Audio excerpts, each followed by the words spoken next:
এই রুমটা কে থাকতো? এই রুমে উনি থাকতো। যে মা নিজের জীবন, স্বপ্ন আর সুখ বিসর্জন দিয়ে সন্তানদের মানুষ করেন, শেষ বয়সে তার প্রাপ্য কি এমন এক নিঃসঙ্গ, অন্ধকার আর অবহেলা ভরা মৃত্যু? মায়ের মৃত্যুর সঠিক সময়ও জানতেন না সন্তানরা। যে মা একসময় সন্তানের সামান্য জ্বরেও রাত জেগে থাকতেন, সেই মায়ের নিথর দেহ পড়েছিল দিনের পর দিন। রোববার বিকেলে মেয়ের ডাকে দুই নার্স যখন বাসায় পৌঁছান, তখন তাদের সামনে আসে এক হৃদয় বিদারক দৃশ্য।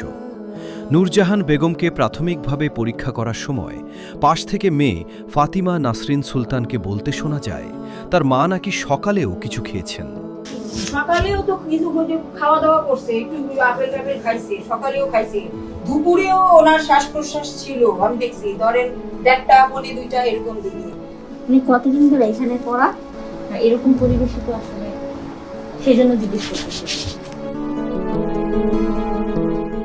পরে তিনি আরও কিছু দাবি করলেও পরিস্থিতি দেখে নার্সরা দ্রুতই বুঝতে পারেন এই মৃত্যু ঘণ্টাখানেক বা একদিন আগের নয়, কয়েকদিন আগেই পৃথিবী ছেড়ে গেছেন এই বৃদ্ধা।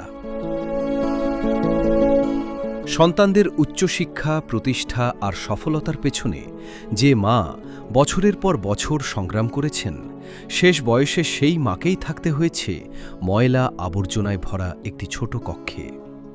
দিনের পর দিন অবহেলা, একাকিত্ব আর অযত্নে কাটানো সেই জীবন শেষ হয়েছে এমনভাবে যা শুনে স্তব্ধ হয়ে গেছে পুরো দেশ। নূরজাহান বেগমের গল্প শুধু একজন মায়ের গল্প নয়, এটি আমাদের সমাজের আয়না। আজ প্রশ্ন একটাই, শিক্ষা, ডিগ্রি আর প্রতিষ্ঠা কি সত্যিই মানুষ বানাতে পারছে, নাকি আমরা ধীরে ধীরে হারিয়ে ফেলছি মানবিকতা?